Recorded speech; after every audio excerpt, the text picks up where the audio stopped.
on Chronicle in high definition. In high school, she was 550 pounds. It was extremely painful, extremely sad, and very lonely. By her wedding day, she slimmed down. Probably like 160. But Colleen Walsh could never get full control of her body, and it was weighing her down. I got passed over for jobs and different things. I got, passed over for dates. One day she said, enough. This is a change for the rest of my life. Changing her body. Your stomach is now the size of an egg. Changing her diet. You can never have soda again. Soda's gone. Candy's gone. Changing her future. I see health when I see Colleen now. Everything to lose. Next on Chronicle. I've always lived in the plus-size world. I didn't know I was big. I knew it, but I didn't really probably want to see it. When I did realize, it was extremely painful, extremely sad, and very lonely. The food becomes your friend. 52-year-old Colleen Walsh has spent a lifetime dealing with weight problems. I got passed over for jobs and different things. I got, passed over for dates. And I remember in the bathroom I heard someone say, and I didn't know I was in there, God, if she would just, not eat so much, she would be thin. And, do you see how much she ate at lunch? And I was like, and then because of that, you become more like a closet eater. You don't eat, people don't see you eating at work because you're mortified and embarrassed. We first met Walsh in June of 2010, just days before she underwent gastric bypass surgery at Newton-Wellesley Hospital. This is a change for the rest of my life. This is not like going to Weight Watchers meeting, go home and maybe I'll do it. You have to follow. Walsh didn't enter into gastric bypass surgery lightly. She spent 5 years learning about it and deciding if it was the right treatment for her. But it was the lifetime of gaining and losing that finally motivated her to choose surgery. If I was a person that was leaning towards commitment, I probably would have done it then. But luckily, I'm too chicken, and I wouldn't do that to my family. But it could have driven me to the edge because it was really a sad, lonely existence I had back then.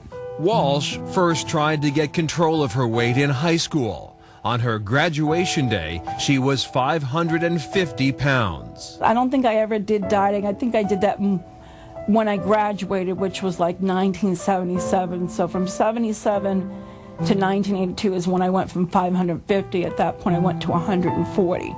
And that was the thinnest I ever was in my life. When Walsh met her husband, John, she was at her physical best. On her wedding day, Colleen looked and felt healthy. I got married in 1990. I was probably a little bit bigger than that. I was probably like 160, and I hurt my back. I hurt my back doing an aerobics class, and I couldn't do the exercise, and I got depressed because I was in constant pain. Slowly, she put on more than 100 pounds. Then came the diabetes, and the one thing about diabetes, especially when you're on insulin, it slows up your weight loss. You get diabetes, I have asthma and sleep apnea, and I have other health problems that you start thinking, and you have to think, well, and then you think about getting on the plane, will I be able to find a seat? Will I have to buy 2 tickets? I wouldn't do that. After years of being overweight and with serious health problems mounting, Walsh knew she had to do something. Colleen's husband, John. I think this time she needed the weight loss surgery. As she got older, she realized that her health was getting progressively worse. And it takes a long time to decide that you really want to do this. I mean, you just can't decide overnight. She went through counseling and, talked to different doctors and talked to other people that went through this type of procedure. By now, Walsh knows the risks, and she knows the changes she must make in her diet and lifestyle. But when you're going to have surgery, you're opening up your body, and you're saying, okay, your old life, the way you ate, is gone. You're going to start, like having a baby. You're going to feed that stomach very small and nurture it. Are you willing to do that? Are you willing to go through all those steps to change your life? Dr. Sheila Partridge is Walsh's surgeon. Patients first come to one of our new patient instructional meetings where we go through everything we do here, who we are, why we do what we do, the risks and benefits of surgery, what obesity is, why it can kill you. According to the CDC, more than 1/3 of all adults in the U.S. are obese. Another 1/3 are overweight. So it's no surprise there were 180,000 gastric bypass procedures done last year. Newton-Wellesley Hospital did 265 of them. As with any surgery, there is a risk. At 7:30 a.m., Dr. Sheila Partridge and her team begin the 90-minute operation. It will be done entirely laparoscopically. But today will not go smoothly. 30 minutes into the procedure, there is a problem. Insurance does often cover gastric bypass surgery, which can cost more than $30,000. But studies indicate that that money can be recouped in 2 to 3 years because the improved health of the patient results in fewer medical needs. Well, she has changed her body, but can Colleen change her behavior? Fish, we're talking a 1 ounce portion. Chicken, the same thing. Learning to eat all over again in just 70 seconds.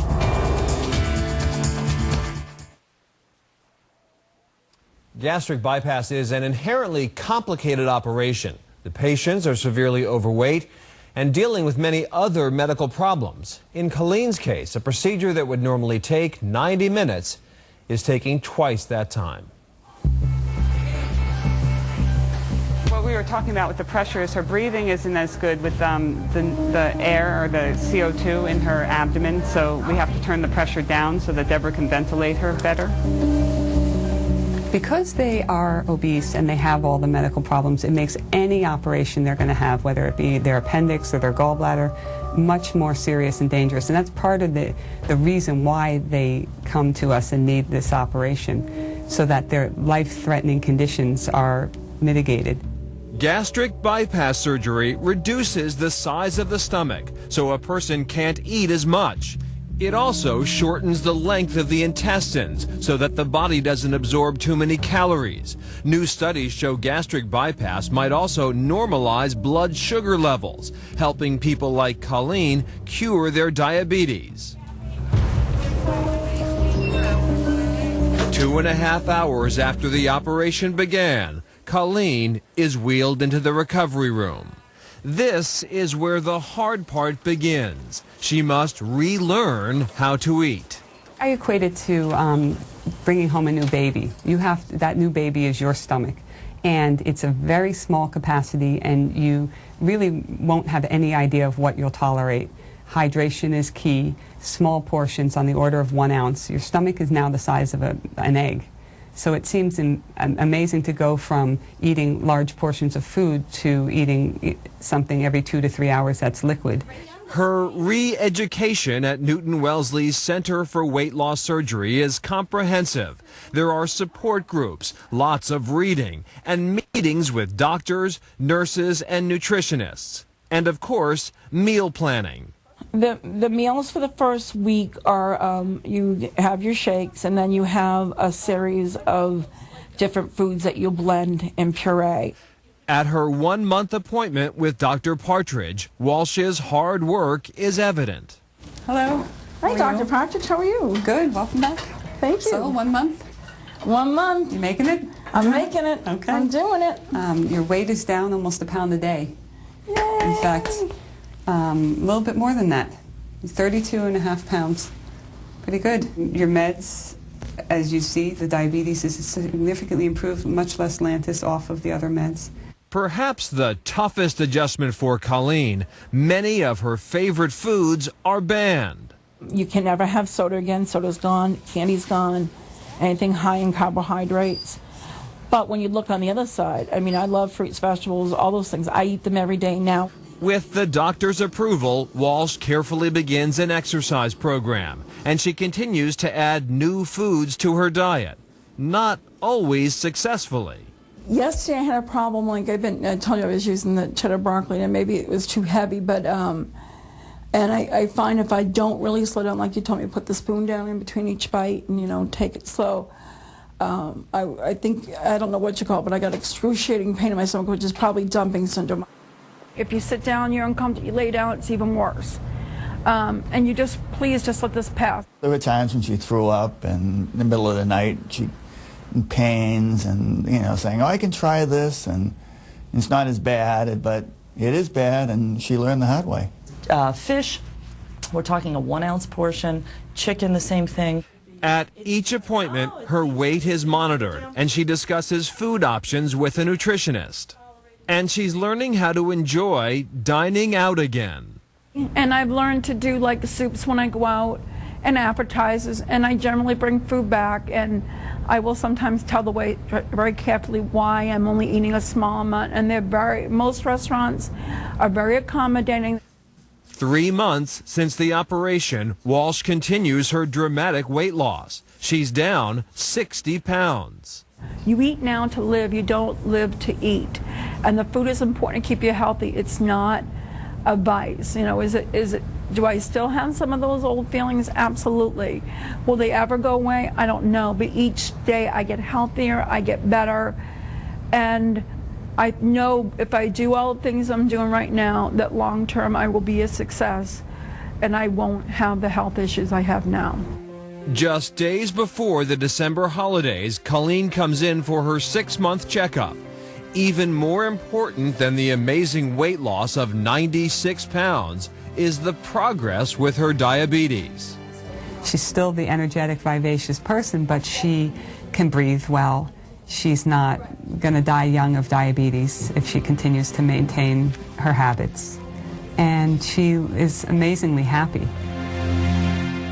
It is very important for the patients to follow the dietary guidelines. If they don't, they're susceptible to a whole host of problems, vitamin deficiencies, neurological disorders, anemia, bone loss, etc. And of course, if they don't make healthy eating choices, they can regain weight. Well, the surgery, as you saw, helped Colleen get control of her weight, but there are unexpected consequences. Her hair is growing back.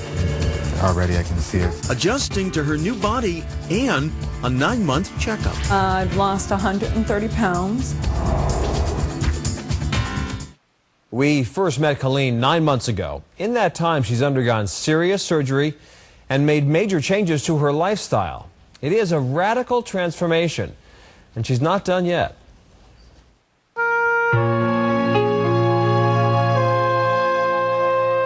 I've lost 130 pounds, and I am 5 pounds from goal. And then my big time goal is to maintain it and keep it off forever. For Colleen Walsh, the best part about her transformation is knowing how it's helped wipe away most of her health issues. Now 9 months out, I still have to, you know, be careful, but I don't deal with having to take insulin every day anymore. I don't have to take asthma medication. I don't have to take blood pressure medication. I'm on a few medications to get me within the cholesterol normal range. I see health when I see Colleen now. When I first met her, she was, you know, she's always been vivacious and energetic, but she was red in the face. She couldn't breathe very well. And she looked like a heart attack. And now her whole person has changed. The rapid weight loss causes Walsh's hair to thin. So she's headed to Delaria Salon and Spa in Wellesley for a makeover with super stylist Jimmy Cry. So I'm going to graduate the back. So I'm going to try and build up a little bit of volume through the crown. And then her hair is growing back. Already I can see it. So as it grows, if it grows with graduation, it'll grow with, you know, filled with volume in the crown and a little sleeker on the sides, making it look healthy. With highlights, cut, and style complete, Walsh picks up a few makeup tips from Anna Paula Mendez. Colleen has the willpower and the drive and the push to become, you know, success, because she lived what it's like to be fat and have the weight go on and have all different type of programs, follow different diets that didn't work People said they'd work. People pushed them, and they never helped her. And they probably not help a lot of other people.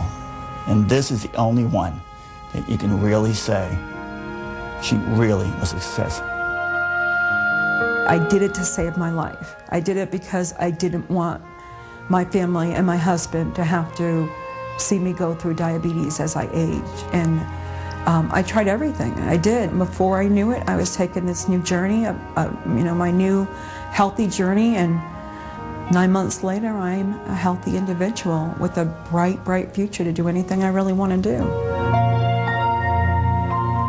Healthy and happy and continuing to lose weight. Colleen is now only 4 pounds away from her goal, and her husband told us he feels like he has his bride back.